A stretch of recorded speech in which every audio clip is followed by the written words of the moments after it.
we've been doing this for over a year now, going on to our second year. The BC Hockey Coaches Club is our BC Hockey's mentorship initiative for our BC Hockey coaches. We get a couple from other places too, which is great.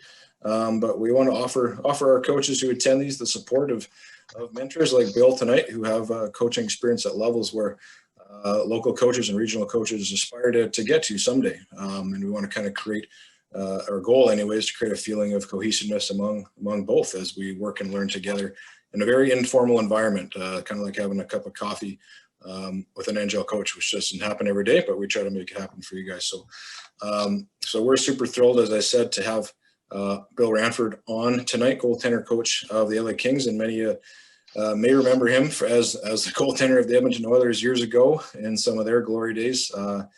I know I do. And I remember the Oilers smiting my favorite Kings at the time in a couple of years there when Gretzky was trying to get through. So it's neat to see him with the good guys, in my opinion, now. But enough of that. So just some background on Bill. A native of Brand, Manitoba, Bill joined the LA Kings in July of 2006. So now in his 15th season with the team, which is amazing. The longest tenured goaltender coach in team history.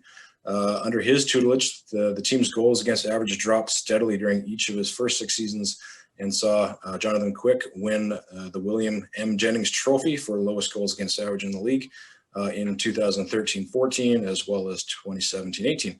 And of course, not to be outdone is the team themselves winning the Stanley Cup twice in the 2012 and 2014 with Bill in the background there. First time and ever the team was able to accomplish that. So saying something for sure. Prior to joining the Kings staff, Ranford was the goaltending consultant for the Seattle Thunderbirds and Vancouver Giants of the WHL, as well as had some time with the BCHL's Coquitlam / Burnaby Express once they threw some ownership changes there. And I believe Bill was part of the ownership there, if I'm not mistaken, but he can tell you more about that. Also, as I said, alluded to as a player, 2-time Stanley Cup champion in his own right, as a goaltender with the Oilers in '88 and '90. Also won the Conn Smythe Trophy at one point, and shares a single season playoff record for most wins with 16 in 1990. So this guy definitely knows both sides of the spectrum as far as a player and coaching. Originally selected by Boston in the 3rd round, 52nd overall in the '85 NHL entry draft. Ranford had a 240, 279, and 76 record over 647 NHL games, over 15 total seasons with the Oilers, Bruins, Red Wings, Lightning, and Capitals. Was an All-Star in 1990, 1991, and also represented Canada 4 times: 1991 Canada Cup, 92, 93, and 93, 94 World Championships, and the 96, 97 World Cup. And a fun fact for you, I put this in the email there, but Bill served as a stunt double for Jim Craig in the movie Miracle about Team USA in the 1980 Olympics, and is also a member of Manitoba Sports Hall of Fame. So pretty decorated guest here. I'm super excited to put you in front of him. And I'm just going to go ahead and get out of the way. Bill, I hope I did you some justice there, and the proverbial floor is yours, my friend. Thanks, Dave. I really appreciate it. Yeah, I think you nailed everything. I don't even look at that sort of stuff anymore, but you know, it's basically tells you I had the opportunity to play a long time. So, you know, that's an accomplishment in its own, and, you know, got a lot of great experiences and a lot of great stories from that time.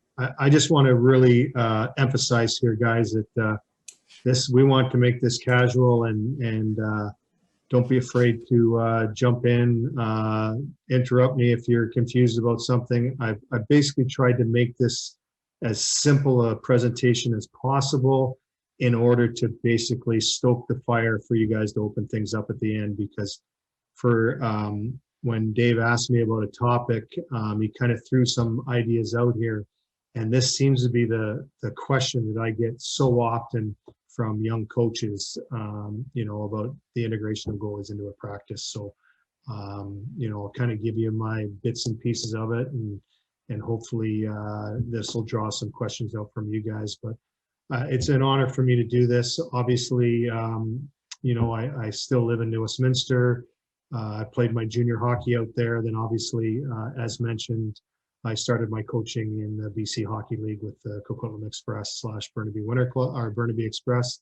And I was part owner there for a bit, but that's a story in itself, not really important. It was more about, it was my first taste in coaching and kind of got me the bug a little bit. And then out of the blue, I get a call from Dean Chanel to go to Seattle. And that's where really it all started to happen, where I started to realize that maybe this is something that I'd like to do in, as maybe a future job. And just things sort of fell into place. And as was said in the intro, 15 years here in LA, and everybody knows how the coaching carousel goes to last 15 years in one place. I'm pretty fortunate that I found a way just to, keep my head under the radar so I don't get moved along.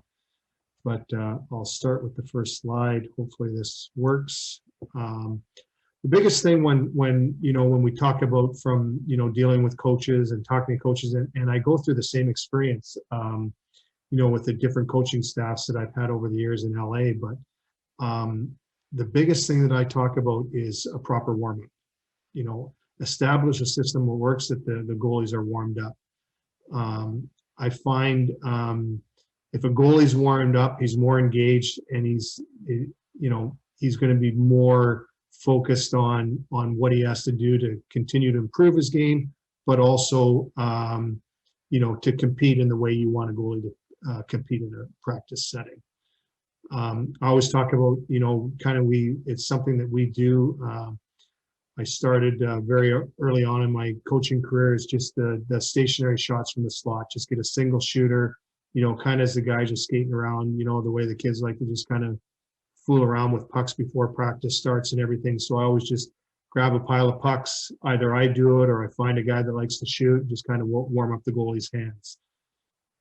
And then anytime I'm talking about creating a practice plan, one of the things that I really try and focus on is making sure there's, first of all, I call it 3 levels of shooting. Basically very little movement, where you've got wing shots are kind of the number one strategy I have. So your goalie is just basically getting a chance to feel the puck, not having to move that much. Then you can transition into that short movement, anything with a 2-on-0 with a kick out. All of a sudden the goalie's got to have a little bit of movement in play. And then not a big fan of it early on, but you can go to, if you want to incorporate, 2 to 3, 4 to 5 players, kind of a line rush situation where you're getting that longer movement when you're getting those dot-to-dot plays. So that's kind of the way I would approach. If the coach is looking for 1 to 2 drills, I'll kind of go with level 1 and 2. If he's looking even for a third shot, I may look in more longer movement or incorporate maybe a shot and then add a low to high with a D shot to incorporate some traffic.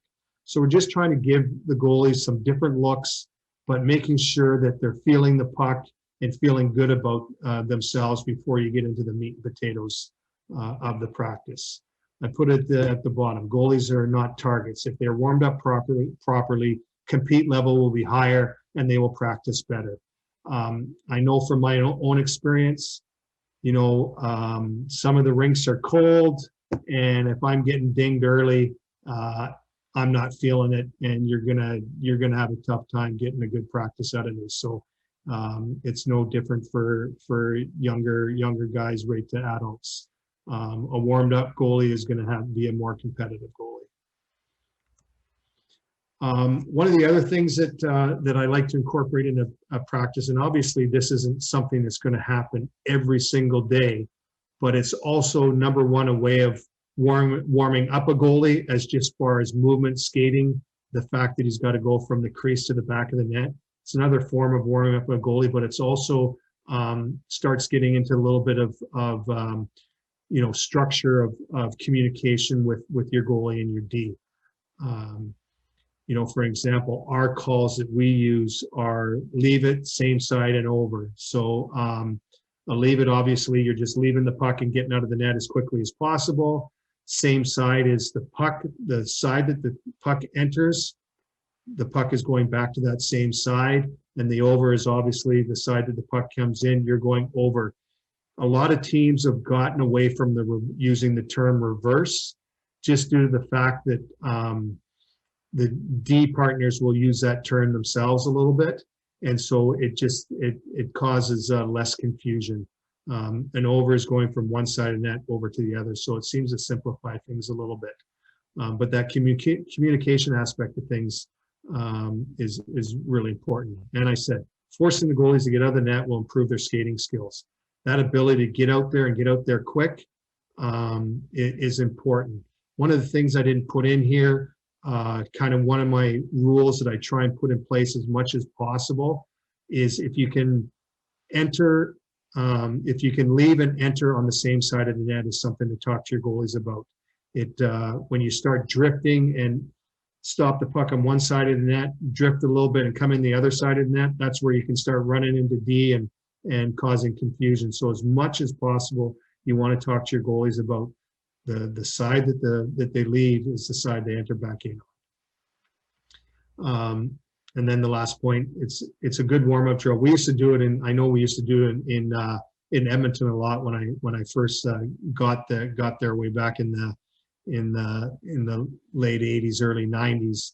Glenn Sather used to love, he'd put both goalies in one net and basically have guys rimming pucks in with very little time for us. Basically, we were stopping the puck, making the play, and the next guy was coming down the ice. So the two goalies were just rotating, and it would just gas us and get our heart rate up. But it was another form of making sure that we were warm and ready to go to face pucks. But it's also a good structure aspect of getting your communication with your D in place. Then you can start getting into the nuts and bolts of what you're trying to accomplish in your D zone coverage. And this is the thing that I think is really team philosophies. What are the goalie's responsibilities? This is a part that we really focus on hard and we've put together development presentations and that sort of things with our up and coming goalies, just due to the fact that when you have a system in place, the goalies have to know what's going on. For example, goal line plays, the way our team plays them in LA, where our goalies are a little bit more aggressive. They're going to square up to the shooter versus being flat to the goal line. So this is just kind of one of the things that we like to do and we've had success with. But if your goalies don't know it, how are they going to do it? So it's kind of a team concept to try and have a little bit success. And then the D's responsibility in those situations, they know they got the back half of the net, goalie has the front half.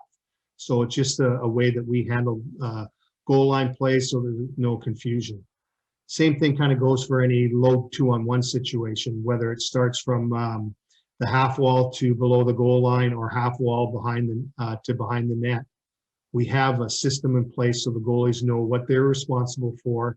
And it's not a blame game, but we have scenarios that the goalie is supposed to take the puck, and we have scenarios where it's the D's responsibility. So if you put those small little rules in place, you're going to have more success in your D zone coverage. And obviously there's traffic rules, and some teams are box out, some teams are fronting. So whatever you decide as a coach, it's important that your goalie understands what you're trying to accomplish when dealing with traffic. So these sort of three things kind of start to create what the responsibilities of the goalies are. And then if there is a breakdown, what is to expect off of these breakdowns. So it's kind of a little bit of an interactive tool to get your goalie involved anytime you're doing, say, D zone coverage in a practice setting, is to make sure that they know what their responsibilities are and that they know how to handle different scenarios. Is there any questions on that? I know I threw a lot out there in that D zone coverage. If somebody has a question before we move on, just jump in, turn your mic on and ask away. Self-explanatory. Clear as mud. Perfect.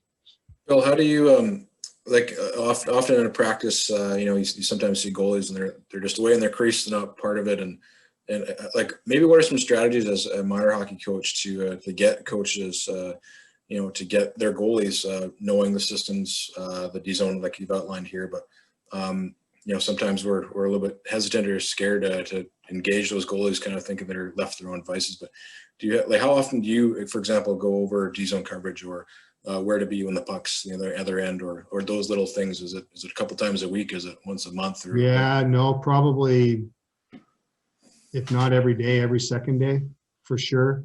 We'll do like, I mean, obviously, the way the schedule goes, we may not have a lot of practice opportunities in a week, but we'll probably, if not with the starting goalie, we'll definitely bring it in every second to third day with the goalie not playing. The starting goalie goes off, we have the extra guys, and especially right now with all the taxi squads in place, we'll push these 2-on-1s. Trent Yanni is a big fan of it, of making sure that our D are structured in what their responsibilities are. The goalies know what they have to do. We'll do it probably for sure once a week, sometimes twice a week. And then with the extra guys, it may happen every second day. So it's something we feel is crucial. The way the teams are starting to move around with 5 guys moving in the zone, there's going to be a breakdown, and that's where you got to know what your expectations are.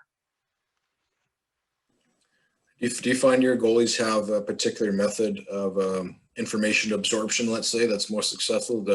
Just what you're saying, do you show them videos? Do you just rely on diagrams, or just talking, or what do you find is that goalies are picking up most and absorbing the plays and information quickest? Well, obviously, we have the luxury of real good video systems, for our games. So any sort of low plays, we will look at that. One of the things that I didn't put in here, because it's a big, long discussion, but when you get in these scenarios, is how your goalies track the puck behind the net. And so even know that you're put into a setting where you're doing D-zone coverage, and you may not think your goalies are necessarily involved, they can really learn and work on their game. I use the term ice awareness, and that's the form of looking off pucks. So if there's a scrum in the corner, that gives the goalie an opportunity to look off backside and see where everybody is, so that all of a sudden there's a pass back door that he's not surprised that there's a guy sitting there. I call that ice awareness. So even though the goalie may not be facing shots in a D-zone coverage situation, there's still a lot that they can do to help improve their game. How they track the puck behind the net, making sure they're in their proper reverse VH, they're connected on the post properly. There's lots of technical stuff that you can bring in to a D-zone coverage drill that may not necessarily incorporate your goalies. So don't ever believe that your goalie should never say, "Oh, I'm bored, we're not doing anything, I'm not getting any shots." There's always stuff that you can do to focus on the technical part of your game, even though you may not be necessarily seeing shots. So Bill, the things that you just said there, what is important when you're running a practice for younger goalies? When you're running a drill, you'll stop the drill and break it down and talk about positions and all that kind of stuff. You should actually be interacting with your goalie exactly the same way, right? 100%. Tracking and moving and all that kind of stuff. So if you've got the time on the ice, then the process would be stop the play and then explain to the goalie while the defensive or the forward coach is explaining, here's what should have happened here and here's what should have happened there. Yeah, or even throw it the other way. What do you think? Where do you want to be in this situation? What is your responsibility? We've got a low 2-on-1. The puck's going below the goal line. Goalie, what's your responsibility here? My guys are saying, I got the shooter, the front half of the blue ice. My responsibility is blue ice in the front half of the crease. Now all of a sudden your goalie just boom, he's back into it. He's interested. You piqued his attention, and every once in a while you got to do that. Don't want to have the old sleepy bird in the net not paying attention what's going on because you're doing D-zone coverage. Perfect. Thank you. Yeah, no problem. Great question. Great question. I've got a question on, goalie and defense responsibilities. Is there value or benefit to letting the goalies and defense kind of figure out what works for them as far as their D-zone responsibilities and strategies, and then they kind of bring that to the team and trying to incorporate the team into what works for them and kind of work around that? Because I know as a coach, you want to, observe players and try to figure out strategies and see what's going to work for which player. Would it be better to let the goalies and the defense try to figure out what kind of works for them and then try to bring that to the team? I mean, that's, I worked with John Stevens for 8 or 9 years, and he's one of the best. Now I'm fortunate, Trent Yanni's in here now, and he's kind of got the same philosophies. And yeah, I mean, you want to talk to, for an example, last year, we felt we gave up way too many easy backdoor 2-on-1s, where the passes were getting through. So what we did coming into training camp this year, Trent and I put together a bunch of 2-on-1s, and we gathered the goalies and the D and just basically talked it through. Goalies, what do you want to see? D, what do you think's the easiest play here for you? And we basically broke down and came up with a system that would work for everybody. And then there's going to be times with the forwards. So we then got into a team setting and talked about what we wanted to have accomplished in long 2-on-1s. Good, nice. And, thank you. And that's, you're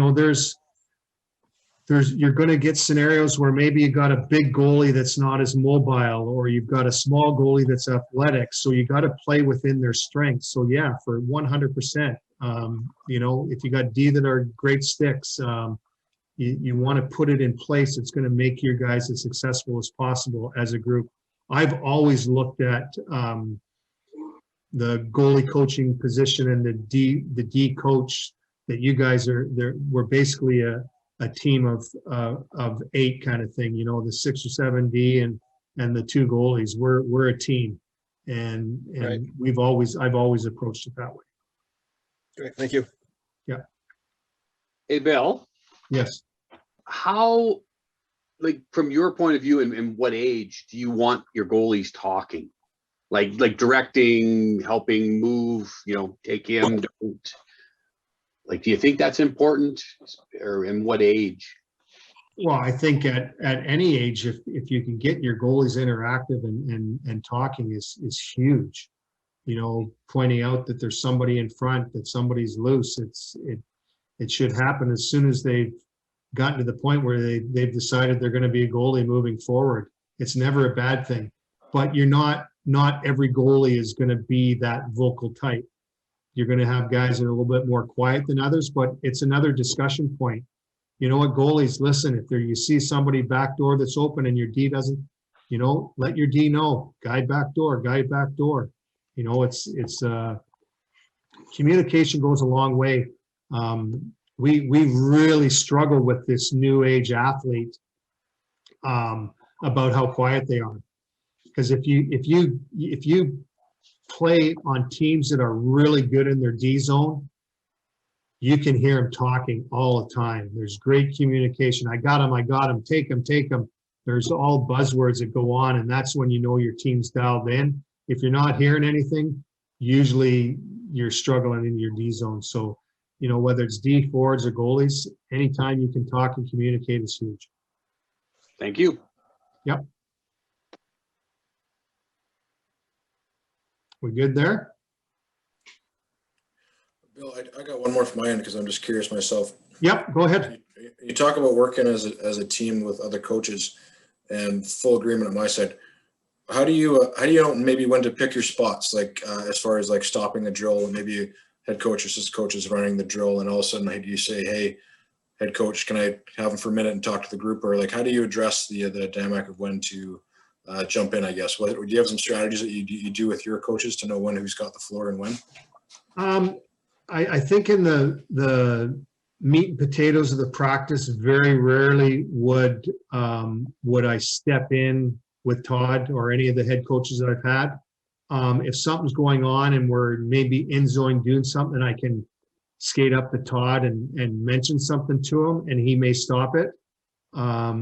but it's more, I think where I get more involved that way is probably at the end of practice when we're doing a little bit more individualized drills. If one of the coaches is running a drill, I don't like what the goalie's doing, I'll be like Marco or Jans, hey, just give me a second. I just want to jump in with the goalie. They'll just put the drill on pause and I'll go in and talk to him what I want him, the correction that's made, then I'll jump out. I never really want to break up and sometimes I'll just wait till they're out of the net. But if it's something that I feel needs to be addressed right away, yeah, I'll jump in. But I think in the meat and potatoes of a practice, very rarely would I jump in unless I really feel, and it's usually we'll communicate as a staff about it, and then we'll maybe blow the whistle. But Bill, at the level of athlete that you're dealing with, when the practice is over, the coaching staff get together and they do a debrief and they talk about this stuff, right? Oh, for sure. We always talk about the meeting after the meeting. You know, yeah. Gets brought up all the time where you meet about something, then more questions come out, and you meet about it. Yeah, there's times, but you know what? Todd's got a really neat process of what he does. We're into the rink early every day. We practice every day at 11 o'clock. Rain or shine, it's 11 o'clock practice, except on game days when we skate at 10:30. But any practice day is 11 o'clock, and we meet on that day every day at 8. So it's great, you know, because we used to practice at 10 and we meet at 8, and then it seemed like you were rushing. And with that extra hour, I just find what we'll do is we'll meet at 8, and sometimes the meeting will last from anywhere from probably minimum a half hour and then maximum an hour. And then we can, you know, if we have to do meetings with players, we still have that opportunity before practice starts. But a lot of times we'll talk about practice, and then Todd will go into his office and kind of put it together, and he'll call us back in and say, here's what I'm thinking, you know, for the final input of the drills. And then he'll talk about what he wants to get accomplished in it. And then, like you said, if we didn't, well, a lot of times we'll come in afterwards and Todd will go, what'd you think of practice? And I don't know if I like that drill. What did you guys think? So we're always, you're always, that's what coaching is. You're always trying to get better. Yeah, but as the goalie coach, that's really your opportunity to identify things that you're seeing, the whole unit and the individual goaltender. Yeah, I mean, I think that's where my role's really changed. I'm not really necessarily looked at just the goalie coach anymore. I think I've now earned my stripes, and I'm kind of looked at as an assistant coach. You know, my opinion matters as much as anybody else in the room, and that's you know, I think that takes a while. You got to earn that. You know, you have to be around a while and start to learn and understand the game. And part of my role with the Kings is eye in the sky. So I'm on the radio with Marco, our assistant coach, on the bench. So, you know, I have to know our systems. I have to know what's going on, and that's where my role has changed over the years. So I'm kind of goalie coach slash assistant coach. So, and I'm the guy that skates the players at the end of practice on a lot of days when the other coaches aren't available. So. Yeah, I got to basically know everything. So my input, they listen. They probably don't always agree with me, but at least they listen. Well, it's because you're the bag skate coach. Now they know that. Exactly. Super. Thank you. Yeah, no problem. Just to go a little bit further, you know, when you get into kind of piggybacking on the in-zone stuff, rush attacks, your 3-on-2s. I've already talked at length about the 2-on-1s, but you know, your 3-on-2s and now the way the game has changed, that east-west game that you're seeing now, that second wave, delay plays, even the fourth man jumping into the play. These are all things that you want to make sure your goalie knows how your team wants to handle them. And different teams handle it different ways. So it's important for your goalies to understand what their responsibilities are. And you know, you have, for example, on 3-on-2s, you have teams that, you know, their D will go straight back, you know, keep it inside the dots. You'll have other teams that they call it a squeeze, where as soon as the puck gets kicked out to the wing, the D are going to try and squeeze the two guys and hope that they can't make that play to the third guy. But the goalie has to understand the only play they're probably going to get is a lucky pass through to the third guy, so the goalie knows what the breakdown in that situation is. So I think it's important that there's an understanding of how your team wants to play the different situations and what are the responsibilities of the goalies in all these situations. So once again, it's another way of making sure that your goalie is interactive in your practice, because you do a lot of this stuff on a regular basis in practice, but it's another way to kind of do a flyby or buzz your goalie a little bit to make sure that they're dialed into the practice to know what their expectations are, the responsibilities in these sort of drills.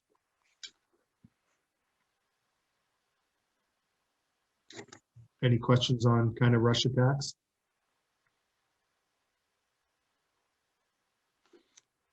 All right.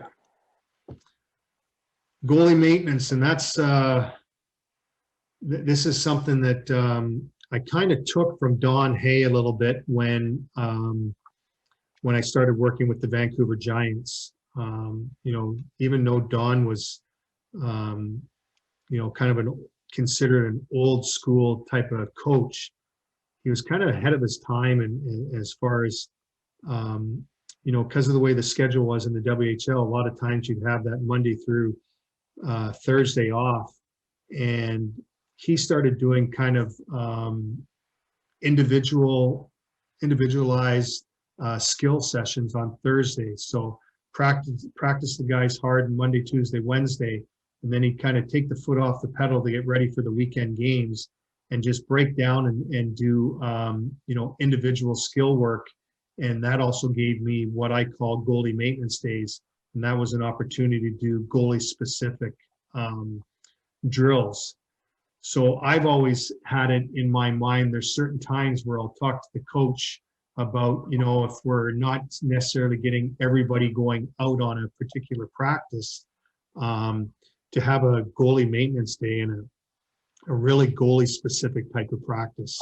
So an opportunity for the goalies to really work on their game, and a lot of goalie coaches at different levels have started to incorporate this in practice settings, whether it's a full practice or half a practice. And so it's very goalie specific. So, there might be more standing around for the players, but it really gives the goalie to work, an opportunity to work at their technical game. And the real ironic thing behind it, when I used to do goalie sessions before practice, and it was Don Hay that brought it up, the 4 or 5 guys that I brought out early and they had to be detailed and know what I expected for the goalie drills, shoot to a certain spot, execute a certain drill. A lot of times they were the best players in practice that day because they were focused, they were dialed in. All of a sudden the main practice started and they were ready to go. So it was kind of an interesting thing that Don Hay brought up to me, that sometimes to mix up the guys that are coming out to help you out, because they seem to be dialed in when the actual practice starts. So I just think it's something that I've always felt it's important. And it's now at the pro level, because you get very little practice time. Every once in a while I'll ask the coach, if a goalie's struggling and we know we're going with the other guy, I'll say, hey, any chance I can get, 15, 20 minutes of maintenance time and grab a few guys and just really do goalie specific stuff to try and get this guy dialed back in and back on track. So it's, it's kind of one of the things that I do in the practice mindset. If I can ask, with LA, like, who are the guys that you might bring out? Is it different all the time? Like, are guys like Kopitar and like, you would think they maybe don't need any more practice, but are those the guys who want to come out to those things? Or would you engage maybe your fourth line guys, even if, like you said, if they're the hardest workers? Or is there a rhyme or reason to it beyond that? You know what? I'm pretty wide open with whoever wants to come out. There's certain guys, our top guys aren't big on it. But there's other teams that I'll watch and it's their top guys that do the goalie sessions. But for example, I'll run some goalie sessions in the summer, and the top guys will sign up for it, because they know they really enjoy it. But during season, not as much, because they're always kind of trying to conserve energy and know they're playing a lot. But they're great to have, if you got a few days. And if I ask them, very rarely will they say no. I just try not to put them in that situation too often. But for an example, today, our veteran guys don't want to do a goalie session where there's already 7 or 8 guys and stand in a line for 3 minutes before they get a chance to shoot. So it's a great question, because actually it happened today. Our guys will go out, we got 11 o'clock practice. A lot of guys will be out there 20, 25 minutes before practice. And we joke around about it. They bring out all the toys, the passing stuff and the pylons and all that. And, our veteran guys aren't really into that too much. They didn't grow up with that, so they're not overly big on it. So today we had our 4 veterans. We had Kopitar, Brown, Doughty, and Carter go out. They didn't want the toys. They just wanted to work on shooting. So Matty Villalta, our 3rd guy, went out, and those 4 guys did kind of a little shooting session before everybody else. The rest of the guys were down on the other end with me, and those 4 guys did we call it the veteran shooting club today. So they went out and shot early with Marco Sturm and Matty Villalta, our goalie. So yeah, it's just another way of doing things. So there's so many of those little things. There's the goal, all sorts of goalie aids, all sorts of toys, as you put them. But should we? I guess should we be bothered by those things? Should we, as coaches, feel the pressure? Oh well, Johnny Coach has got all these things. They jumping around stuff and spinning around things. Are you at your level just getting as much stuff done with nothing on the ice, or do you feel any pressure to try these new things and find new approaches, or what do you think about that kind of technology integration? We got introduced to a lot of that stuff. Craig Johnson did development for us the last few years, and now he's transitioning to an assistant coach with the Ontario Reign. And he's good at it, and as long as it's stuff that's realistic, I think the new age player coming in, that's just commonplace. But the guys, that have been in the league for 10, 15 years, they didn't grow up with it. So it's not a thing they do. But the young kids coming in, they love it. They want it. They want the little toys out there and stuff. And I think the biggest thing that I know during the pause for me, and especially as a team that wasn't in the playoffs and the bubble and stuff, I really worked at, kind of looking at different things. I don't like to call them gimmicks, because they're not gimmicks. They're tools that you can add to a toolbox. And so I started researching a lot of things, and off the ice, especially with a lot of the buildings not open, and got involved with Sense Arena, the virtual reality goggles, something that I never ever thought would ever happen. Different visual training I looked into. Obviously getting involved with Zoom. We did basically did our development camp through Zoom this year, because we couldn't be on the ice. So yeah, it's you got to stay ahead of the curve, and you got to at least look at these different things. And the one nice thing about the pause was it gave me opportunity to look at a lot of these different things.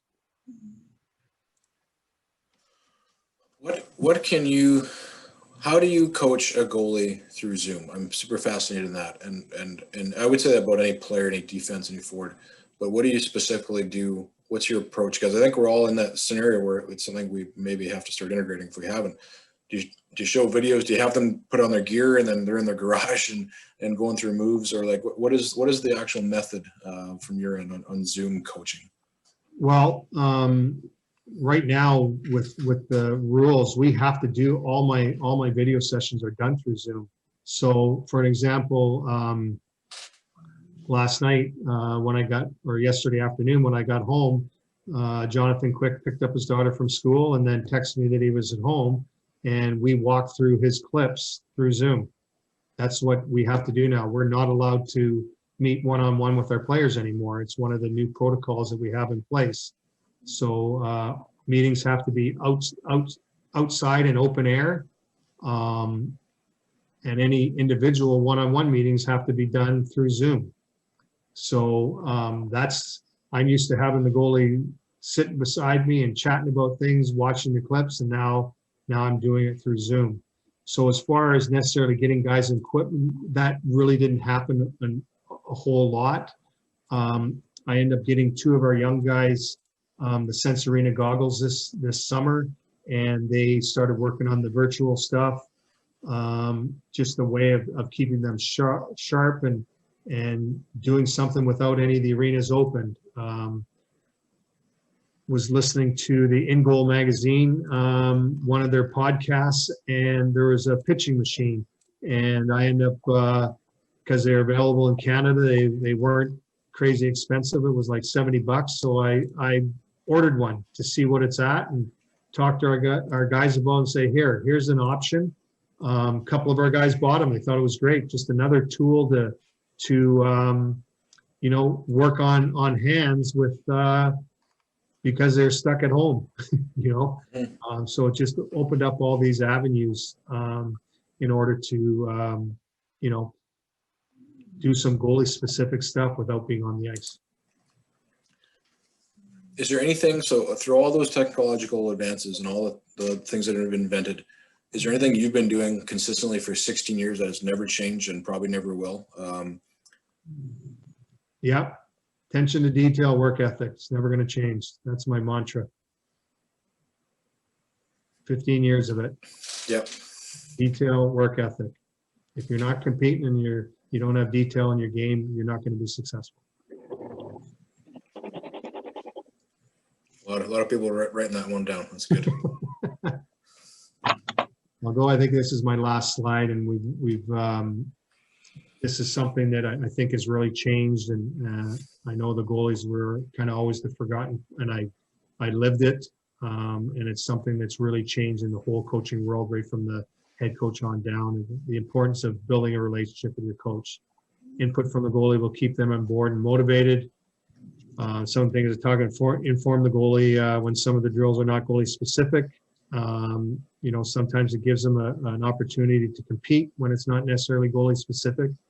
But, one of the things I learned this summer talking to different guys, and when you get into those goalies that aren't goalie drills or regular drills that aren't necessarily goalie specific, try and pick something out of it. So if you've got these drills that are going zing, zing, zing back and forth, you don't stand a chance. Have a goal. Listen, I'm going to try and track the puck on my feet and hit my spots as many as possible, even though they're zipping it back and forth. So all you're focusing on is your footwork, or just tracking it. May not be moving in the net, just track with your head back and forth with your eyes. So there's ways of, even though the drill might not necessarily be goalie friendly or goalie specific, if you dig deep enough, you should be able to find 1 or 2 things that are going to help you, or that you can work on that's goalie specific, even though the drill isn't. But I think that communication aspect of things, I know these athletes have changed and they're not shy to speak up.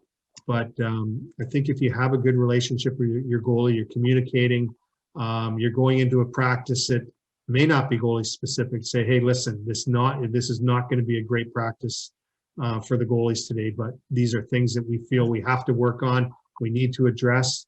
Just hang in there, and tomorrow or when we practice next, we'll make sure we're a little bit more dialed in the goalies, and they're a little bit more goalie friendly type drills. So that communication can go a long way, and then a goalie will go, hey, you know what, at least the coach is thinking about me, and he's not just looking at me as if I'm a target. And it's funny because the goalies, when Darcy Kemper came to us a few years back, he was in, which didn't happen very often, he was in a 3-man goalie rotation, and he ended up being kind of the odd man out the last month and a half of the season. I think Dubnyk ended up playing like 38 straight games that year, and he just felt like he turned into a target. That's what he felt like. Was that true? I don't know, but that's how he felt. And, you know, and that's where I said, well, you know what, if you're ever feeling like that here, it's important. I can't read your mind. It's important that you talk to me and communicate with me and let me know. So it goes a long way for you to build that good relationship and trust that you have with your goalie. See, this is an important slide when you say build a relationship with the goalie. Because if you go and watch House League and a lot of that stuff, you'll see a lot of communication going on between coaching staff and players like skaters, defensemen, that kind of stuff. But you don't see a lot of communication going on directly with the goalies and stuff like that. In your example, a drill's not built for the goalie, but the goalie coach can go over and say, here's what you need to work on. Your head has to be held here. This has to be there. You know, your footwork should be this, should be that. And that's the one thing I see with a lot of House League teams, that the coaches don't get that connected to the goaltender. So Right. A lot of times they stand around watching instead of somebody saying, you know, this is what you're working in, and here's what we need to work on, even if you're not directly involved in the middle of the drill. Yeah, yeah, for sure. I mean, there's scenarios where, you know, I may have a specific part of the game that I want the goalie to work on that day. And there's a drill that's basically being run in one end, and I'll go down, or I'll send the goalie, or if the goalie's down there and not much is going on in his end, I'll say, work on your tracking behind the net, work on your reverse VH, work on your connection with your toe and the post. There's things you can do if you're not being used that can go a long way to help you out. It's not everybody's perfect, and you can find ways to improve your game when a practice isn't necessarily run around you.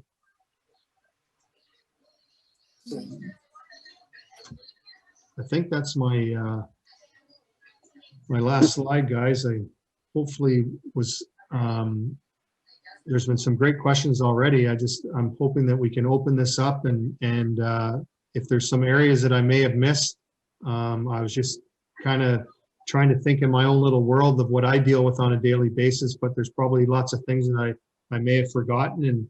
And if you have questions, I think this is a great opportunity to, Dave, for you to open it up and kind of a little bit of a hot stove lounge here and see if there's some questions. Because if we got 50 coaches out there, somebody's got to have some good questions in there. Yeah, definitely. Good on the guys who spoke up for already. But like I said, just turn on your mic if you feel brave enough to do so. Type it in the chat. I'll ask it for you. And Bill, I'd venture to say we don't have to ask just about the presentation. Maybe there's stuff they want to know about your career or the team currently or things like that. But hey, this is for you guys. Go ahead, ask away, guys. I got a question. Hey, Bill, how's it going? Good. I work with a lot of young goalies. One of the issues that we kind of run into in our organization is we're not bringing many goalies on board. The players will kind of rotate through the goalie position. Yeah. And then we're getting to like Pee Wee, and there's no goalie. There's no dedicated goalie. This is house hockey. You know, what age do you think a kid should be dedicated to playing net?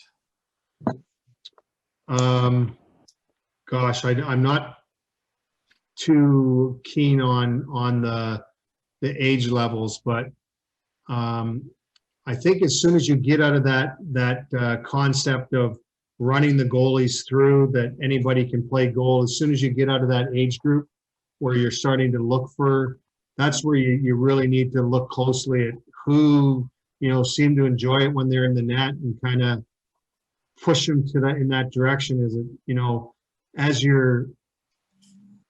because just talking to other coaches, you kind of get a sense as the season goes along that there's certain guys that really, oh, Johnny doesn't want to be in goal today, and the kid will put up his hand, I'll go in again. And then maybe as your season is winding down, maybe you give those one or two kids that want to play goal more opportunities down the stretch. Gotcha. And that might give your organization a little bit more of a push to a few more goalies that are interested. I saw a real interesting USA Hockey presentation that they're because I think they're running into the same problem in the US, and a few companies have basically created these sets of equipment that basically takes you a couple of minutes to strap on the pads, right? So they can go right over the shin pads, throw the gloves on, and you're ready to go.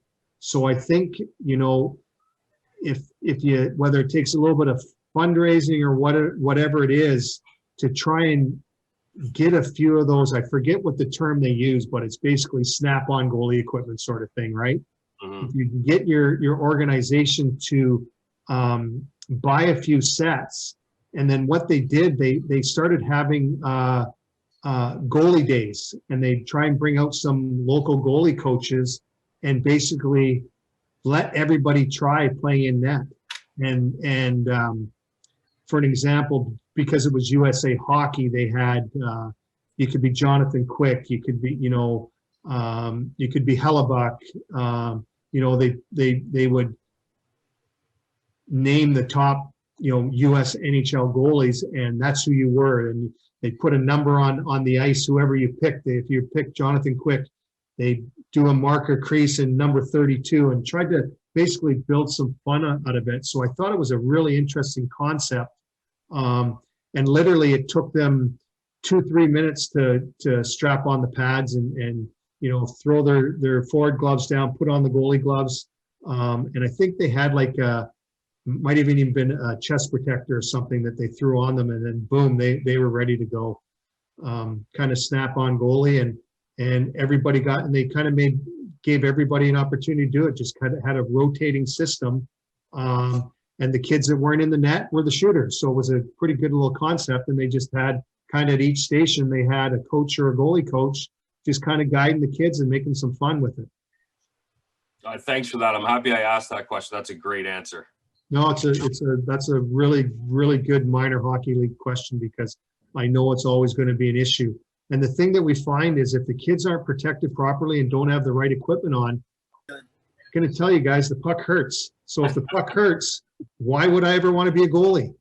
But if you put them in the proper equipment and they're like, hey, this is pretty cool. The puck doesn't hurt. I'm having fun. You know, I'm Jonathan Quick today. I'm Connor Hellebuck, you know, Carey Price, whoever they want to name, and you can have some fun with it. And that's how you might create a few goalies. I started playing in the early 80s, and it's amazing to think that playing net now isn't supposed to hurt, because man, my shoulders used to scream after practice. Yeah, I don't know. The puck, I go in every once in a while. I'm 54 and the puck still hurts. I don't care what anybody says. It's always going to hurt. Yeah. Hey, Bill, I got a question. First thing, yay, Brandon. I'm from Brandon. Hey, originally. Hey, I've noticed now coaching at the bantam age, some of the goalies that are committed, some of them are seeming really rigid to change. You know, and even at that U15 age, there really is room for improvement. So when we're trying to make adjustments to their style of play, I'm finding them are so rigid to make the adjustments. But is that something to be worried about, or is that just a maturity, developmental kind of hopefully they'll settle into their own system? Yeah, the biggest thing I've run into in the Vancouver market is you've got so many different kind of goalie schools and that sort of thing that guys are pretty rigid in what their teachings are because they're trying to separate themselves. So I think that's maybe where a little bit of it comes from. But boy, you gotta be, if you want to go to the next level, you got to be open-minded. You know, I get a lot of attitude just in the eyeballs from some of these younger players when you're trying to make adjustments. Like, what are you doing to me? Why are you doing this? No, I'm not doing that. Yeah. I always use the analogy of, okay, listen, I use the toolbox analogy. I'm going to give you a tool here. I want you to try it. You can try it for this practice. If it's something that might be able to work into your game, you add it to the toolbox. If not, you throw it out of the toolbox. Right. But you have to have that open-mindedness and willingness to try different things, because that's the only way you're going to get better. Bill, that approach is more mentoring and adjusting the particular style the goalie has. Like I'm sure with goalies that you deal with, it's not you're going to go in there and you're going to say, you know, I remember years ago reading an article about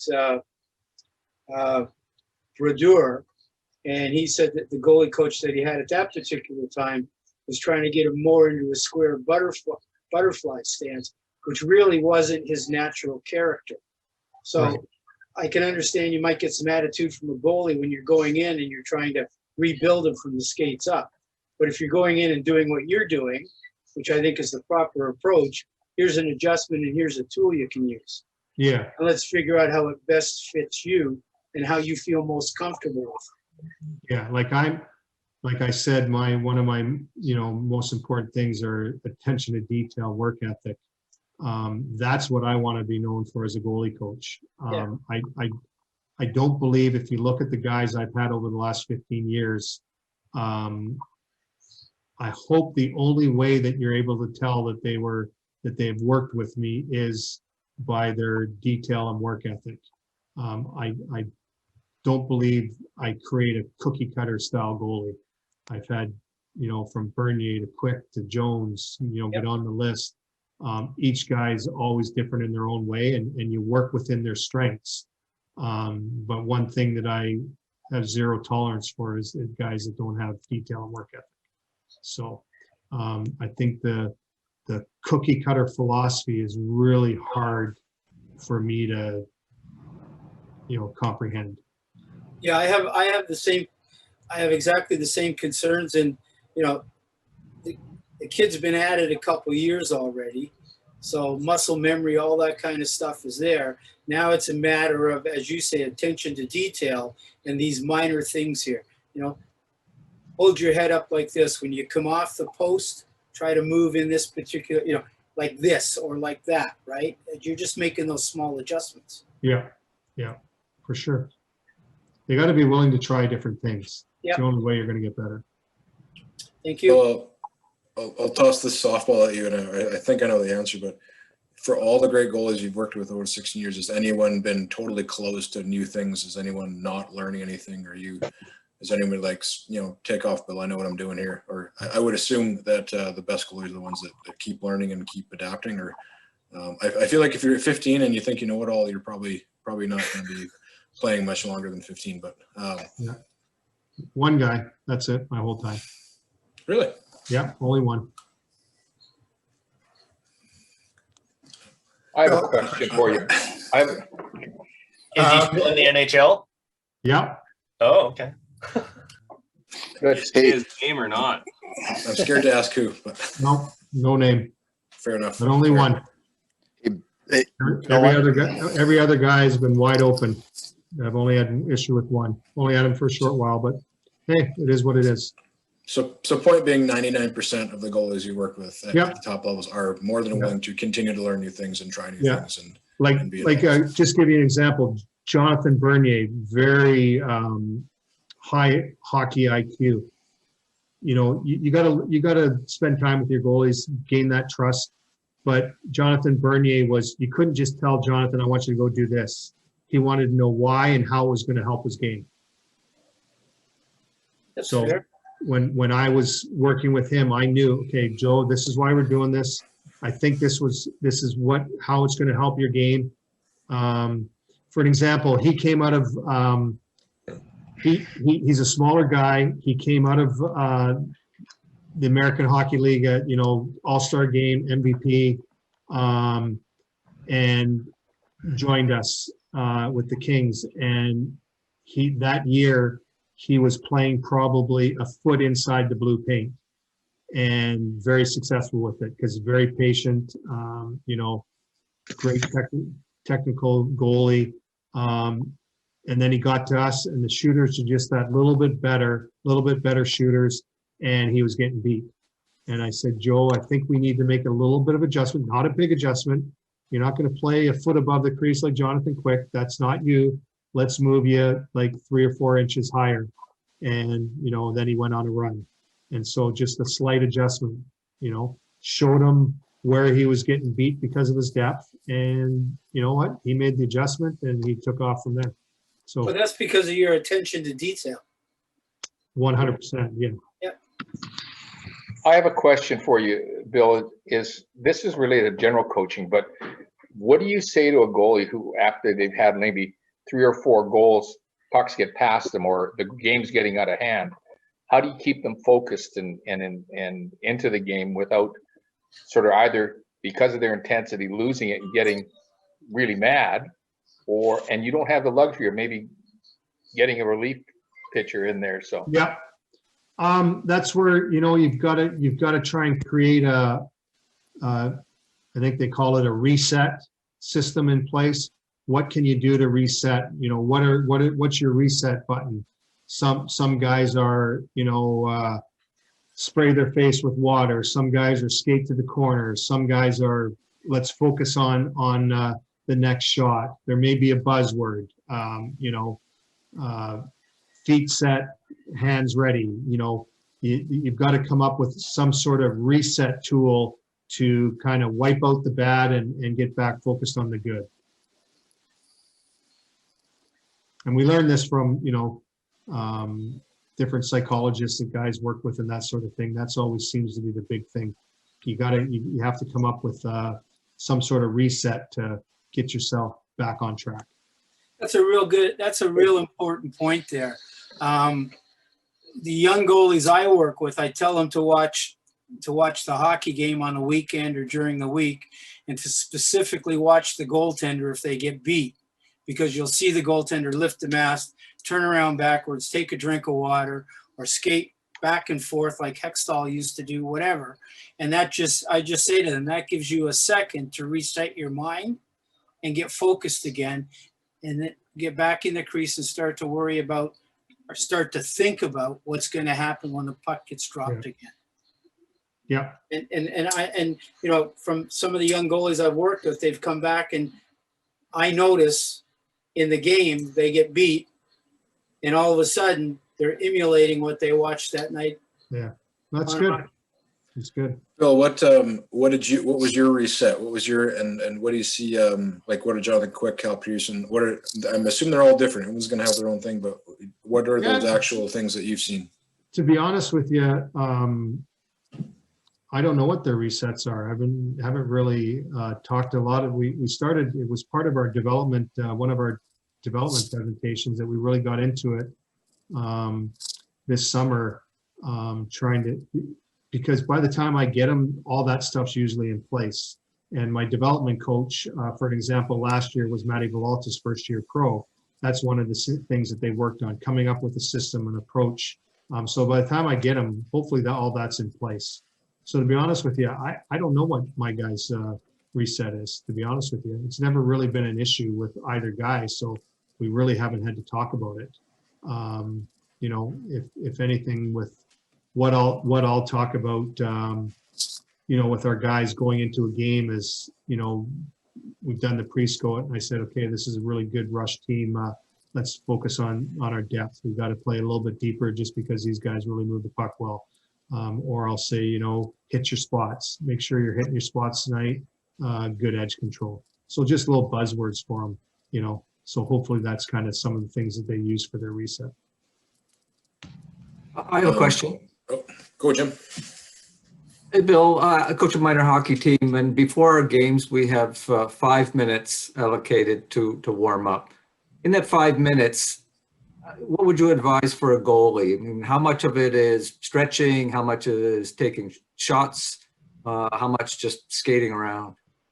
Well, if you only have 5 minutes, it should be all taking shots. All that prep of stretching, that sort of thing should all be done in the dressing room before they get out there. If you're only getting that quick little warm up, it should be making sure they feel the puck. So not a whole lot of movement, but just getting as much rubber as they can see to make sure that they're feeling the puck and they're ready to go. All right, thanks. Hey, Bill, Derek here, Merit Centennials, BCHL. I just got a couple questions for you, if you don't mind. Not at all.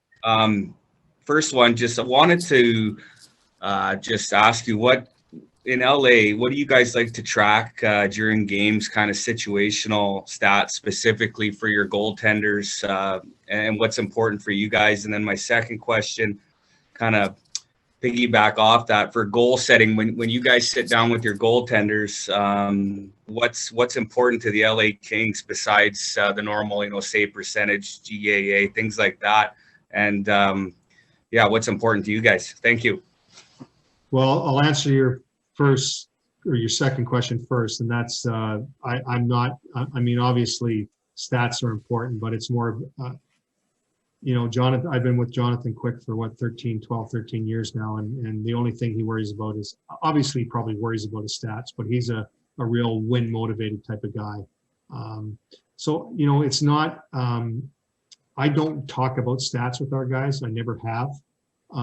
It's more, when I'm doing video work with them, it's more structure, the making sure there's structure in their game and they're sticking to their structure. We'll talk about that a lot. As far as, the tracking of what we do, probably for, I think I have it for about 12 years, even though there's a lot of analytics and stuff, I'm still the eyeball test, and I have a kind of a and B criteria that I have that I've been using for the last 12 years. And I kind of stuck with that. And then probably, trying to think, we had, I think it was when Davis Payne was around, we started looking at the number, part of the thing that added to our A and B chances, because my responsibility with the team is chances for and chances against. But one of the things we added to the chances for and chances against is the type of chances. So whether it's D-zone coverage, D-zone turnover, D-zone transition, D-zone exit. So those are the four that come out of our zone. And then going the other way, you have neutral zone coverage, neutral zone turnover, O-zone forecheck, and O-zone turnover. So those last four end up turning into rush opportunities. So when I look at the chances at the end of the night, all the four rush opportunities are all in yellow. So if I'm seeing a bunch of yellow on our chance sheet against at the end of the night, then obviously we're probably had a bad forecheck or poor puck maintenance that we're creating chances on the rush coming back the other way. And then kind of on the other aspect of it, in the other four, it will show how we're breaking out of our zone. If we have lots of D-zone transition, D-zone exit, it's telling us that we probably broke out a lot. If we got a bunch of D-zone coverage, it means we're playing too much in our zone, or D-zone turnover, we're turning the puck over. So those 8 categories have really been a big part of how we look at the fundamentals of our game at the end of the night when we look at chances for and chances against. Thank you. So Bill, a quick question. Those are kind of unit or line definitions or evaluations. Do you ever sit down with the goaltender later on when you're looking at those 8 stats that you mark up and get their feedback on what they see down there? If we've had a night that it's obviously, if it's a lot of rush chances, that has nothing to do with them. A lot of times it's happening down in the other zone. But if we're giving up a lot of rush chances, I'm obviously looking at their depth, how they're handling the different situations, odd man, even rushes. We're looking at all that. I look at, for an example, when we mark a game, I've got usually between a slow game is 90 touches and a tough game is probably 140 touches.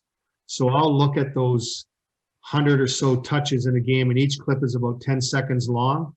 And I'll edit through those, and I'll try and chop it down to about 50 to 60 clips, and that'll be our video session the next day.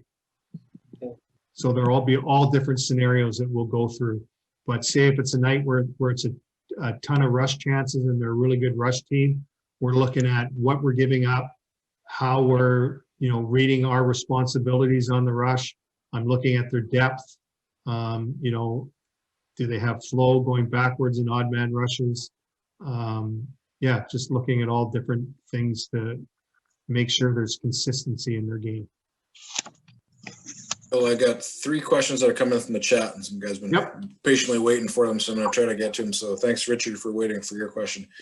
So Richard asks, can you ask if there are any specific goalie drills that help a U18 goalie deal with the hard shots at this level? So I don't know if it's something we can get from you later or you have it off the top of the head, but specific drills for U18. I think getting used to the velocity of the pucks for players at that level. Yeah, I mean, it's just spacing them. I don't think it's the biggest thing that I find as players move up levels is the importance of tracking the puck properly. If you're tracking the puck all the way into your glove, all the way into your blocker, all the way into your body, into your pads, into your stick, if you're tracking properly, your rate of stopping the puck will increase. Because even though you may not be getting all of the puck, it gives you an opportunity to catch a piece of the puck. So that's where the importance of tracking as the levels move up is really important. If you've got a goalie that's standing in the net and just moving his hands back and forth and his head's still looking straight ahead, he's not tracking the puck very well. And as the velocity increases in shots, you know what, that's where, you know, that turn of the head and body control really comes into play. So there's no real specific drill. It's more about any drill you do that there's 100% focus on tracking the puck all the way to your gloves or your body.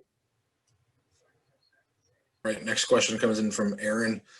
So Aaron's question, he asks, what can us as coaches teach the players about goalie fundamentals? What are the player roles, defense and forward, and how to establish communication with different goalies? And he points out specifically how to get out of the blame game. Well, that was your fault, or that was my fault, or whatever. But maybe just some fundamentals and communication points you could give Aaron there. Get him to put the goalie equipment on. You know, everybody, oh, it looks easy. Yeah, try and get up and down 4 or 5 times with that equipment on. That's kind of, if you get into a scenario and it happens on teams and you get the blame game going, yeah, I'd put them in net, number 1. Number 2, I'd have them focusing on their own game, you know, show different scenarios that, you know what, if you took care of this area, maybe our goalie's not seeing that situation. You know, it's got to be a whole team concept. It's a really tough, you're gonna run into it. You run into it at all different levels. You know, you're going to have certain coaches that are tougher on goalies than others. The goalie's the easiest guy to blame because he's sitting there by himself and he has to play the 60 minutes. They're an easy target. You know, that's what goes along with the position. You're either the hero or you're the GOAT. There's no in between with a goalie. That's what sucks about the position. It's no different than a pitcher. You're either the hero or you're the GOAT. There's no middle ground. So if that blame game starts happening, then I would look at it from a scenario, what can we do as a team to help our goalie? I'd more be looking at it that way. Okay, Joe's question here. So Joe asks, as you know, and you've said, Bill, every shot hurts. So Joe's question is, what do you do with a young goalie that is shy of the puck? Well, the number 1 thing I would look at is, does he have the proper protection? That would be the number 1 thing. If the equipment isn't up to par, then you know what? There's nothing you're going to be able to do about it. The puck is going to hurt. You know, is the equipment fitting properly? Is it proper protection? Realistically, that's all you can kind of do. If you're shy of the puck, you probably shouldn't be playing in the net.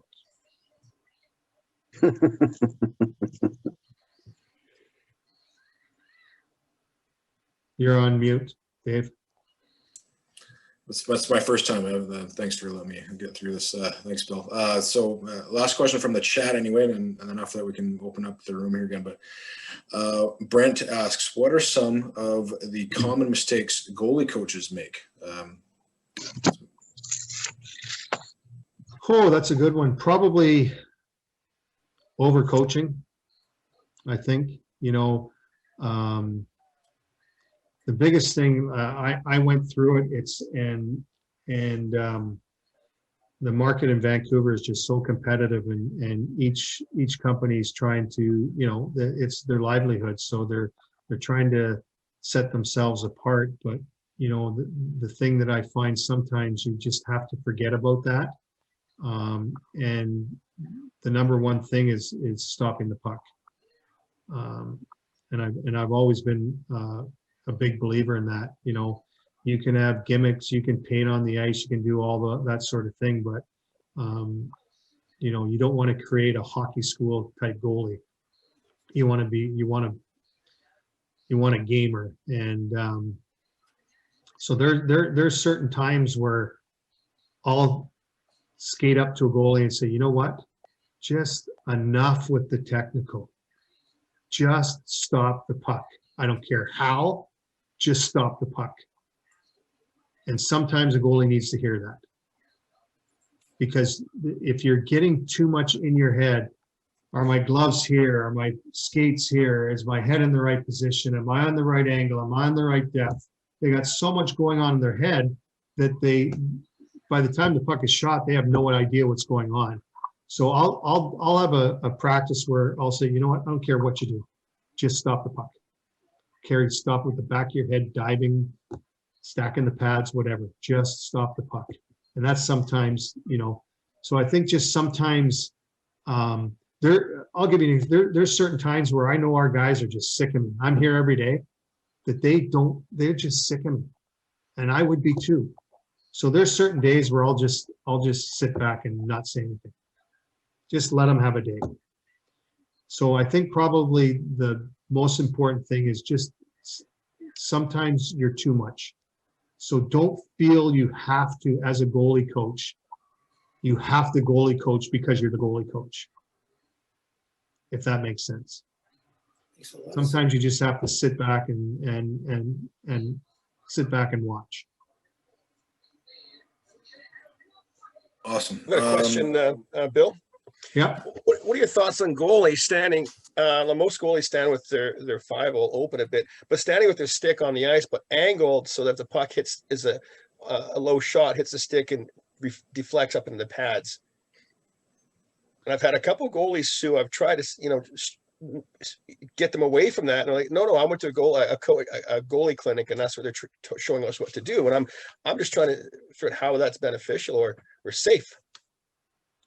Yeah, I'm not a fan of it. Mm-hmm. I don't teach it to ramp pucks up, but some guys do. And that's just, you know, you're going to have different guys that believe in different things. Right.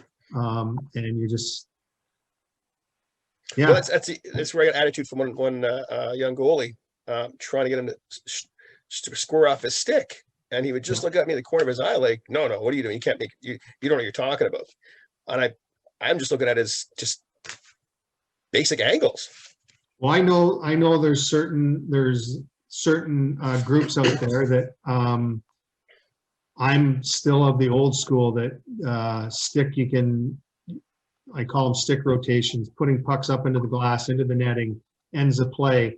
And there's certain goalie coaches out there that have the philosophy, the only use of the stick is for gathering pucks.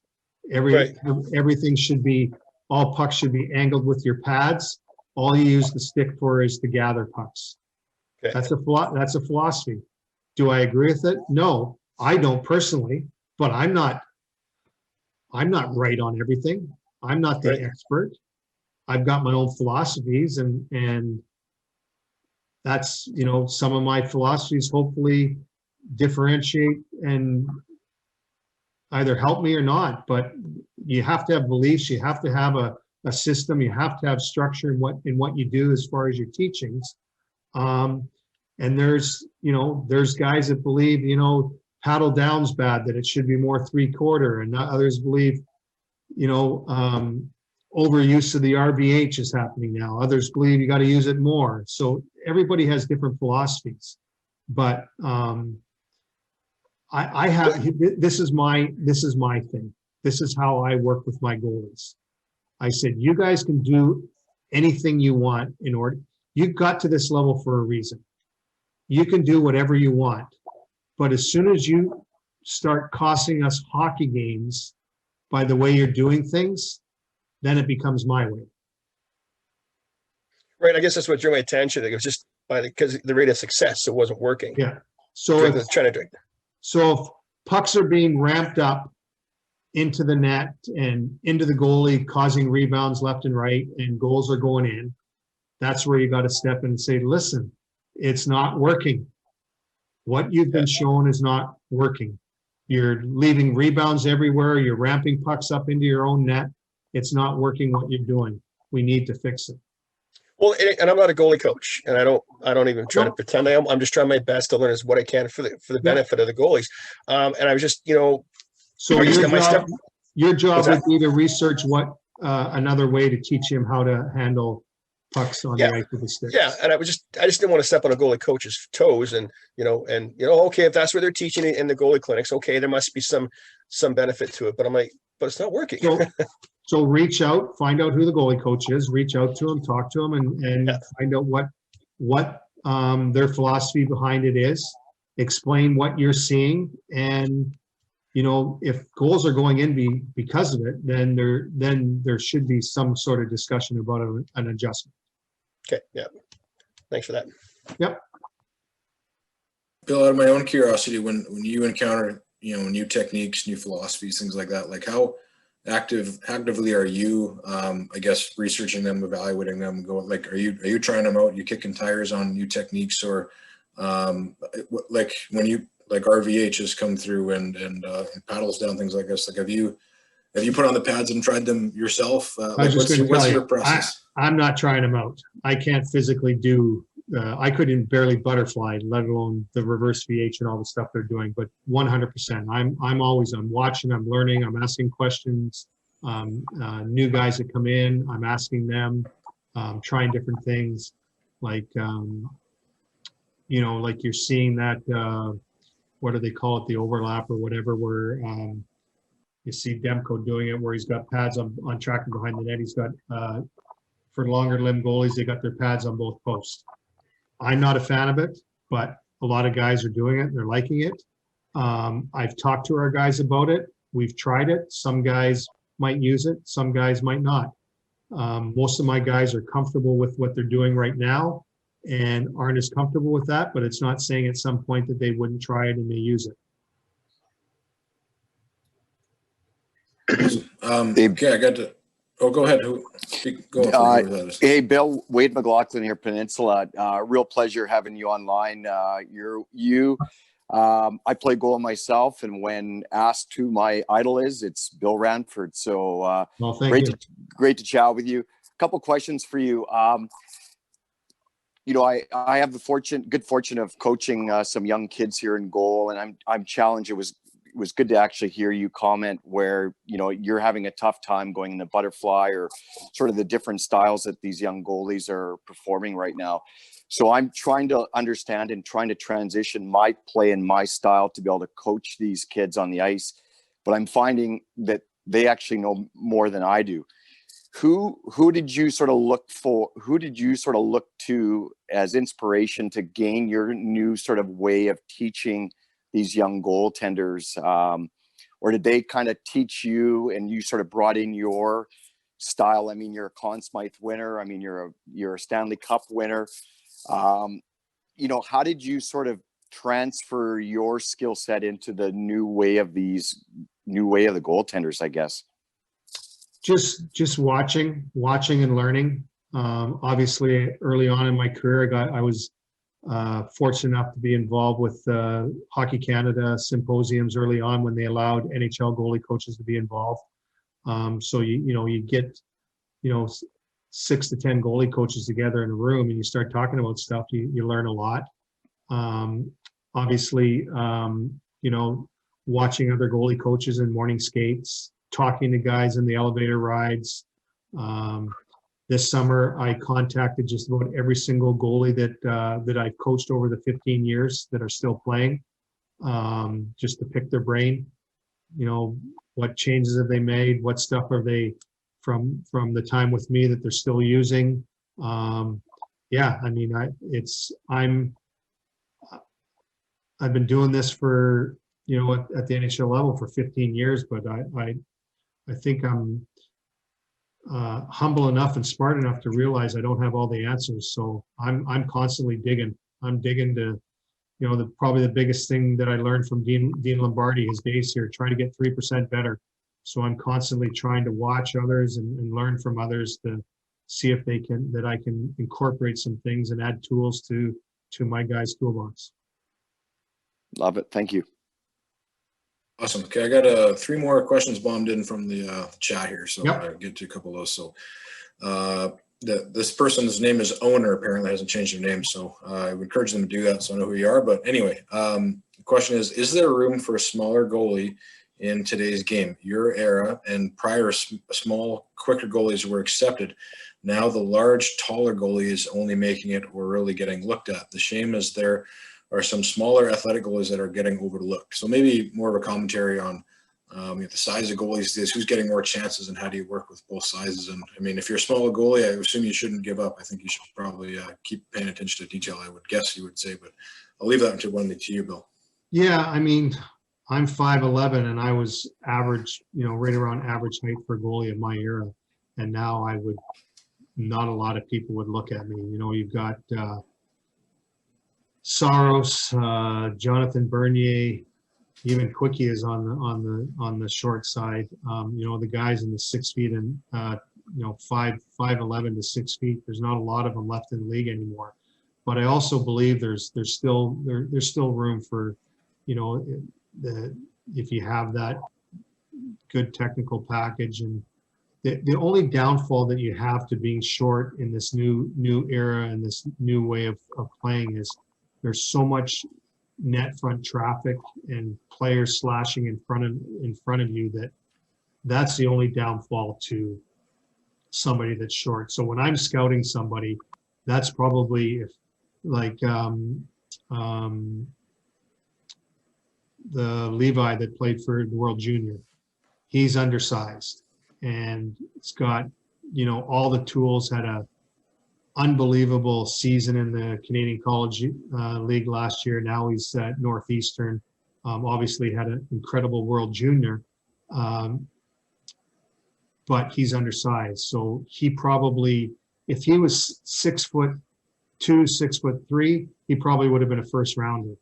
But because he's 5'11" to 6 feet, you know, he was a late round pick.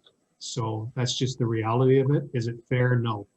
But there's still room. There's still room for a smaller goalie. If they're good enough, they're going to play. But if you're 6'6" and you're not as good, you're going to get a second look just because you're 6'6". Just the reality of it. Can't teach size. Can't teach size. Stupid saying. But I'll take an athlete over size any day. Right. Okay, next question here. They keep coming in quicker than I can read them. So this is from Derry. Derry asks, as an old school guy, how much video do you use for teaching from practice? So do you rely only on game video? So do you have, are you actively filming practices and going on over that too, or what's your frequency there? Yeah, I'm not a big practice. It's, you know, you're asking a lot. Just I'm pretty firm on video after every game, you know, so I kind of leave it at that. There's just so much that happens in a practice, it would be hard to do. But we have they actually put in a system this year in our building, in our practice facility, and I have used it a few times and pulled out a couple of clips, and the system that they have in place, you can send the clips right to the goalie's iPhone. So I have used it a little bit this year in training camp, but on a regular basis, I don't. There's just not enough time in the day for us to, and especially now where we can't do any individual meetings, it all has to be by Zoom. You're just taken away from their day and that sort of thing. So, you know, most of my teaching and practice is in the moment. You know, I'll say, you know, watch your hands there. But there were some scenarios. For an example, there's a practice where our guys had a lot of 2-on-1s, and Quickie really felt good about his 2-on-1s. So we went in there and looked at him, and I just cut that video and showed him his depth and his ability that he's coming across in more control with decreasing his depth. It's one of the things that we tried to do this year with him, just to take some wear and tear off his body, playing a little bit deeper and getting comfortable playing a little bit deeper, so he doesn't have to make that athletic save as much. And it just happened to be a practice where he really managed his depth well. So I just cut a bunch of clips and showed him. Great. Okay, next question is from Scott. I'm not sure if you'll know about this one here, Bill, but Scott asks, what is Bill's thought on the Sense Arena for amateur goalies? It is quite the upfront investment as well as a monthly user fee. In Bill's opinion, is this a useful tool or is the money better spent on other avenues? I don't know if you've, oh, well, there you go. So he does know very well about this. So maybe you can tell us if this is a tool you use. Sounds like it is. I'm on the advisory board, so yes. It's something, it's one of the things that I investigated. I was actually, the Goalie Guild had a symposium that, and I just heard about it through my development guy, Matt Miller. And, I'm looking to get better. So I jumped on this symposium and, and the guy that runs the Goalie Guild is one of the guys on the advisory board for Sense Arena. He kind of jumped all over it like I did. So I wanted to learn about it, and I've been helping them, kind of giving it from a NHL perspective and a development perspective. They have guys that are more from a hockey school or a training center aspect. But what we found with these goggles and where they were 9 months ago to where they are today, it's incredible what they've done and how far they've come along, and they're going to continue to get better. It just gives the goalies an opportunity to use a virtual reality device to actually face shots without that wear and tear of putting the equipment on. And that's what and the biggest way we've used it, my two young guys used it all summer long, end up getting a set to each of them. And then both Jonathan Quick and Cal Peterson, when they were out for COVID protocol, both got into using it. So that's where I'm seeing it more once the season starts with COVID, using that scenario or coming back off an injury. Like you can basically, one of the things I did, because I was looking at all different angles during the pause, I would basically sit on a ball chair and just work on my hands. So no stress on back, no stress on legs. All I'm doing is sitting on a ball and so I was trying all these different things to see how it would work. Our Matty Villalta with the Ontario Reign, he's using it, I don't know if he's using it about every day, but he's using it on a fairly regular basis. And he'll, if they have a practice at 11, he'll throw it on and do like a 20-minute session just to work on his tracking before he goes on the ice. Or he'll do a little session at night. So guys we just had a phone call about 2 weeks ago because the usage has fallen off from our NHL players. They're asking questions, what we can do to, kind of keep them maybe more involved. And I said, well, it may not necessarily be a regular use because they're on the ice every single day. But from a young kid standpoint, with so many arenas closed down, not as much practice time, it's a very, very useful, very realistic tool.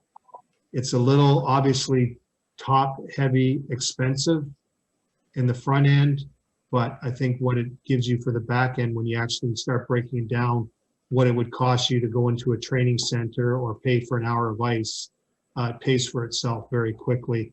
And I know it's probably one of the big discussions we're looking at is trying to find ways of potentially, once the product gets to a point where they're comfortable with, of trying to drive the price down a little bit. They've had some incredible sales, Black Friday sales, Christmas sales, to bring down the price for kids. So I think it's a pretty good investment if you've got a goalie that really wants to continue to improve.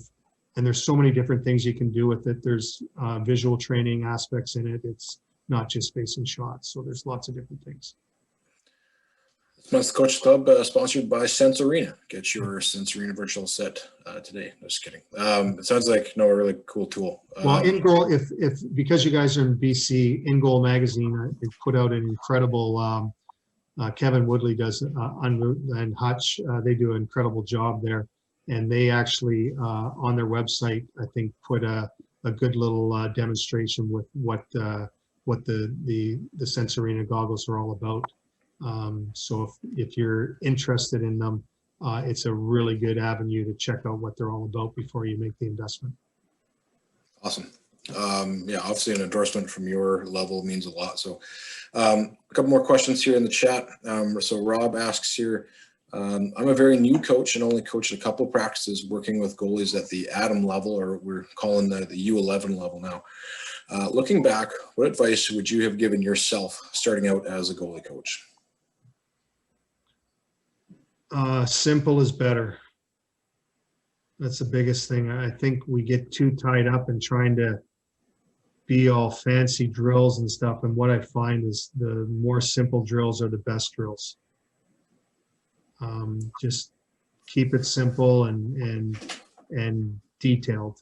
I know I've used the word a lot, but I'm a firm believer in the detail. You can have the most simple drill of pass out to the top of the circle, pass it across, and what you can incorporate is in movement, ice awareness, head checks, leading with your eyes. There's so many things you can incorporate into the details of that drill, even though it might be the most boring drill you can draw up, but you can do a lot of things with something that's simple.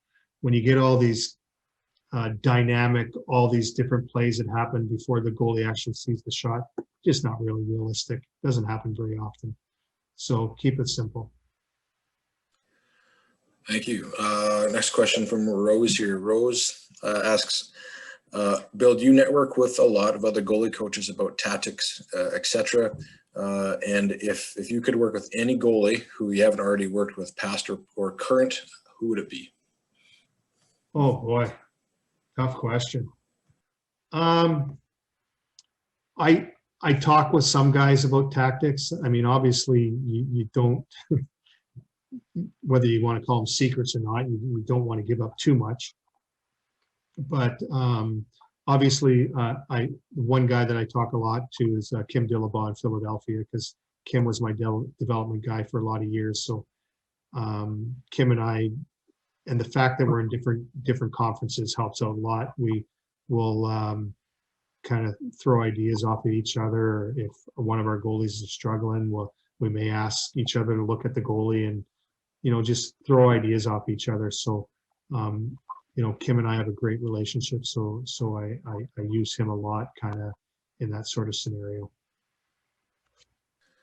Kim, I believe, worked on the Kelowna Rockets staff years ago. I'm from Kelowna myself, so yeah, super Kim pumped to was see him. for sure. Yeah, he's done a lot over his career. And what was the other part? Oh, a goalie that I'd like to work with. Oh boy. I think Carey Price would be one guy that would be fun to pick his brain and work with him. Obviously, Kim's guy in Carter Hart. He's kind of the new up and comer. He'd be a guy that be fun to talk to. Tuukka Rask, I really like his game. I think he's a guy that I'd love to talk to, because he does some things that he does different. Everybody talks about the way he uses his shin versus the toe piece to come off the post. I'd love to talk to him a little bit about that. I got a whole lot of respect for a lot of goalies. I'd love to work with a lot of goalies in the league. There's a lot of great goalies out there, just to be able to pick their brain. And I think a guy of the past would have been probably a guy like who I played against. It would be a Dominic Hasek, just to see what his mindset was, because he was so unorthodox in a lot of things that he did. But there was probably a lot of his philosophy obviously worked. So it may have looked unorthodox, but there was probably a lot of reality and pretty good thought process in a lot of things he did and why he did it. So he'd be a good guy to pick his brain. I feel like that would have been a guy that, like you said, you would have been, your instruction would have him just stop the puck. I feel like that's the instruction that you give Dominic. And Yeah, for sure. Okay. Last question I have here in the chat anyway, from Brendan. Brendan asks, to what extent do your goalies participate in regular skating drills and practices? I.e., does the goalie have a specialized skating drill program, or are they, skating lines like everyone else when you're doing your bag skates, or what's your kind of split up there? You don't really do bag skates very often at the NHL level. And if we do kind of a little bit of skates at the end of practice, the goalies will somewhat do them. They just don't quite do them at the speed as everybody else. Or conditioning skates. Yeah, we don't do a lot of those. And if we talk about a conditioning skate, I'll talk to the coach about what kind of benefit you think they'll get out of it. And if it's not really any benefit for them, I will do a conditioning skate in the crease, just mainly goalie movement in the same amount of time. So basically, if it's on the whistle, we'll come up with a skating pattern that the guy does until the whistle blows again, and the other guy will jump in and go. So that's kind of my approach. But very rarely, it just doesn't. These guys are your practice time is so limited that most of that sort of fitness now is done off the ice. The philosophy has kind of changed. That our basically strength and conditioning guy believes that any conditioning can be done through skill work, and that endurance stuff and just bag skating can be done off the ice.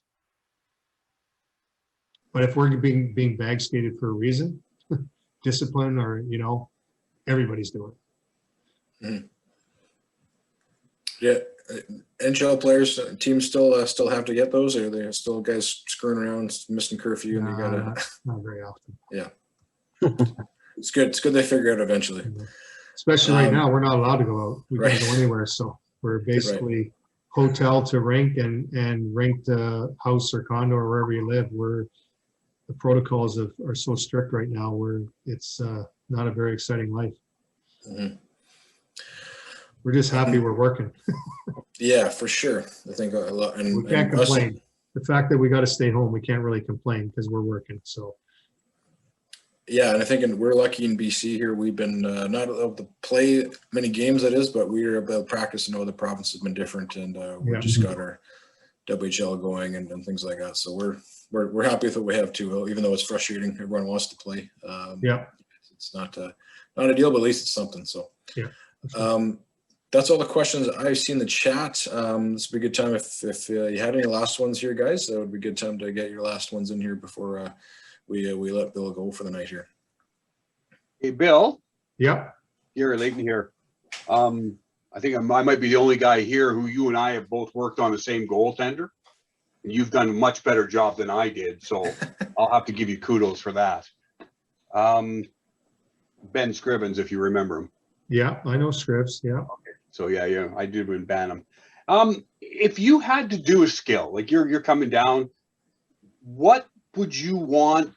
And I know the grit and everything, but out of any skill, what would you want to start your goalies at? Like I run basically up in the town I'm in up here in BC. Basically, I kind of look after all the goalies. So I go right from novice all the way up to midget. So I'm trying to find a basic skill to start them off and make sure I stay focused so they get a core. Well, for me, like anytime I go into, this summer, just to get out of the house, I was working with Mackenzie Skapsky a little bit, and I worked with Mackenzie before he went into the WHL after he had his bus accident and stuff, and knew his uncle, Bobby, and I was seeing his group of goalies that he'd been working with, and the biggest thing I talked about with them right off the bat is, and the term that I've used is attention to detail, work ethic right off the bat. So, so I think, because you're going to be working at all different age levels, it's just that detail of working and working properly, having some urgency in your practice. I have an expectation. I remember when I was working with Kamloops, when my nephew played there in the WHL, and I just have a very high expectation of how the goalies are to work in practice. Basically stop the puck, track the puck properly, post save. And their goalies couldn't handle it because I had such a high expectation of the way you're supposed to practice in my mind. And so I think it's learning to practice properly.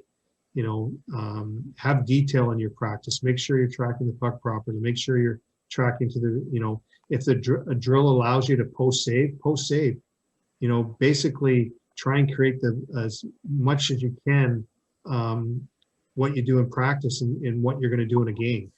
Not all drills are going to allow you to do that. And obviously sometimes you're going to get bagged and you're not able to say post save on every single shot. But if you can try and create that same sort of mentality of what you're going to have in a game in your practice setting, that's going to go a long way. So that's kind of the way I would, if I'm going into any group of goalies that I'm working with, that's the first thing I look at. Make sure they're practicing properly. I couldn't believe the number of WHL goalies that are playing at that level that I worked with over the years. That just their practice habits were just terrible. Oh, I've seen enough out of minor hockey. I can believe it. Thank you very much. Yeah, no problem. Good question. Unless anyone else has a question here, Bill, I got one for you. I'm like you have won at every level here. You've won as a player. You've won as a coach, and that's two very different ends of the spectrum. And you've also had success at the international level. First of all, a two-part, I guess. Is there one that stands out the most? Is there one that was your favorite, or one that was the hardest to get, or whatever you want to say there? And then, furthermore, is there something that kind of just inherently is common between all of your championships? Is there something that the teams you had, the players you had, the coaching you had? Is there something? What's the recipe for championship success? What's that thing that everyone wants? And I know that's impossible to answer correctly, but is there anything you notice as a commonality there? Yeah. Team comes first. There's no I in team. There's that. I feel there's a special bond with all the teams that have won, that sacrifices are made and the team comes first. I've been fortunate. I'm not going to lie. I'm not afraid to say it. I've been a very fortunate athlete to be able to. The only thing I've missed out on is an Olympics. It's the only hockey event that I haven't been part of, and who knows, maybe one day I'll get the opportunity as a coach, who knows, but I played at every possible tournament or pro level that you can play at, so I know I've been fortunate to experience all that. And the number one thing is that you've got to put your pride in your back pocket, and in order to win it all, and the team comes first. And if you can have that mentality with a group of 20 to 25 individuals, you have a much better chance of winning. I think we're all looking for that one thing to teach all our teams or get them to catch onto. So that's neat to hear that from that level. Guys, here in the gallery and the panel, anything else from you guys here?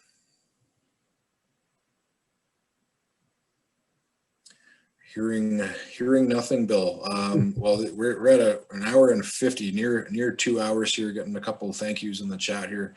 I want a big thank you.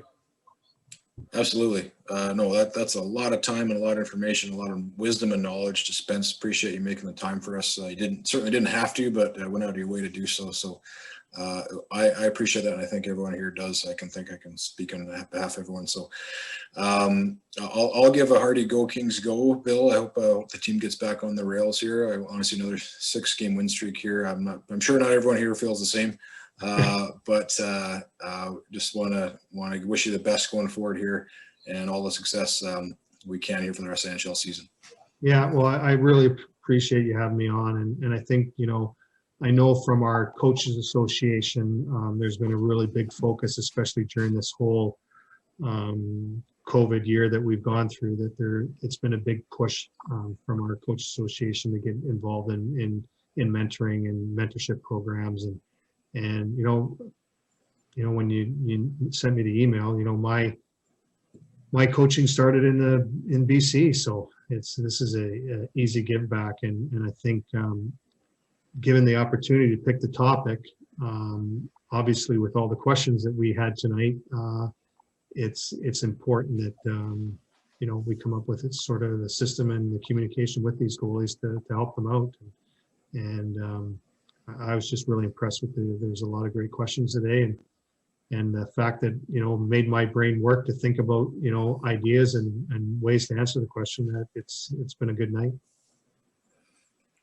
Fantastic. Well, wins and smiles are around here. And hey, thanks to you guys. You took out 2 hours of your night on a Tuesday, no less. You probably have families and jobs and things that you could have also, there was some show you didn't watch on Netflix tonight, but good on you for taking the time to learn, to be mentored by someone who certainly knows his stuff better than many people do.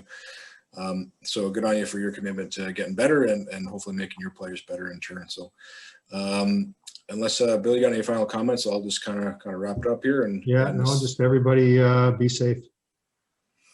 Awesome. Well, thanks again, everyone, and hope to see you on the next one.